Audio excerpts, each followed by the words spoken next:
Bitta narsa harakat qiling, intiling. Noligan sari battar bo'ladi.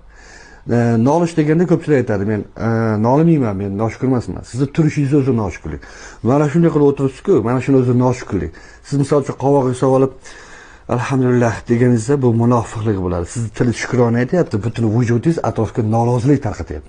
Sizni butun vujudingizdan shukrona tarqasin. Birinchi o'rinda qo'lni siltang. Siltang, siqiladigan nima bor hayotda? Siqilib nimani hal qildi shu kungacha? Qo'lni siltang. Bir o'lib, bir qolsin deng. Kimdir sizni yoqtirmayaptimi? Ularning problemasi. Kimgadir yaxshi ko'rinishga urinmang. Barcha insonni rozi qilish yetib bo'lmas maqsaddir. Hech kimni rozi qila olmaysiz hayotda. Biror bir maqsadga yetmoqchi bo'lsangiz, yetib bo'lmas maqsaddan voz keching. Ya'ni biror bir maqsadga erishmoqchi bo'lsangiz, hammani rozi qilishdan voz keching. Hamma insonlarga ma'qul kelgan taqdiringizda ham ma'qul kelgan taqdiringizda siz farishtaga aylanib olasiz. İnsanlar darajasidan farishtalikka o'tib ketib qolasiz. Agar farishtaga aylangan taqdiringizda ham shaytonga yoqmaysiz. Demak, baribir kimgadir yoqmaysiz ekan.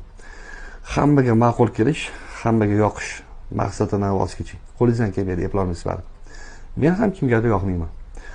Battar ularni yoqtirishmasa, o'zlariga qiyin. Men hech narsani sezganim yo'q. Mazza qilib yashayapman, ular qiynalishadi. Meni yoqtirmaganligi uchun. Sizdan xuddi shu yo'lda tuting. Eng bitta gap ayting.